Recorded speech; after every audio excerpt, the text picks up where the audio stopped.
Late season gardening is a great time for all of us.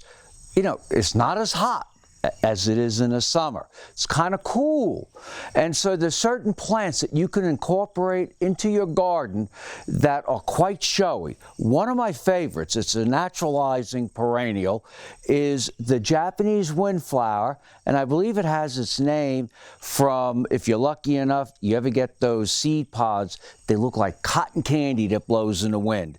And this is the white form of the Japanese windflower. We started out with 3 plants, and now we've ended up over 10 years with more plants that fill the space in the garden. Prior to this, we had daylilies blooming before this really got to this height. There are some other great plants that you can consider putting in your garden. Now, we focus on our patio because, you know, my mom and dad's house here, they'll sit in the patio and they're going to enjoy all the birds, the monarch butterflies, the swallowtails, and of course, the hummingbirds. Favorite #1 plant for hummingbirds is Salvia black and blue. And we'll have as many as a dozen hummingbirds at one time. And behind the Salvia black and blue, now this is a tropical annual. It grows in Argentina, so you need to protect it or take it in for the winter. But behind it, we have the beautiful butterfly bush or buddleia, and that attracts the late season monarch butterflies. This plant here has been in a garden for almost 30 years. It is known as the New England aster, so it's native to North America. And I like it because it blooms late in the season with these beautiful flowers. And the reason I like it is the migration of the monarchs as they come through our area. This is one of their favorite plants to feed on before they end up in Mexico. Probably within the top 3 perennials I would want to grow would be the summer blooming phlox. Well, you might ask, why is it blooming so late?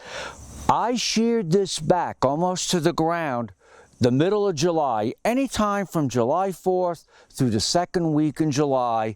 There's certain plants you can cut back. Came back up, looks beautiful, in bud, and now in full bloom. Look at the size of the flowers on this anemone. And this is a hybrid. Someone bred this one, and it is called Kremhilda. And the flowers are huge, over 2 inches in diameter. The fall blooming anemone, or the Japanese windflower, is native to Asia.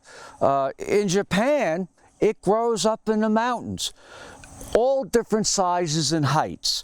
This is a tall pink, but on one hand, it's pretty, but it flops and falls over in the garden. There are some other varieties which are great. There is a double pink that is fantastic, and that is called Pamina. You know, some of us are lucky. We hybridize plants, we try to breed plants, we try to create new plants. Guess what? I found this one in the garden here. It is a later blooming anemone.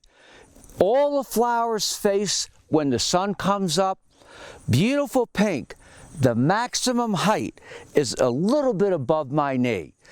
It's phenomenal, and it may be one I'm going to patent one day because it's so great for the garden. Now remember, if you live in some of these warmer areas toward the beach, you're going to want to plant anemones in bright shade. It's the best environment, and it's a fantastic plant for late season color. I'm Mark Viette. Join me next time in the garden. For more garden tips, go to inthegardenradio.com.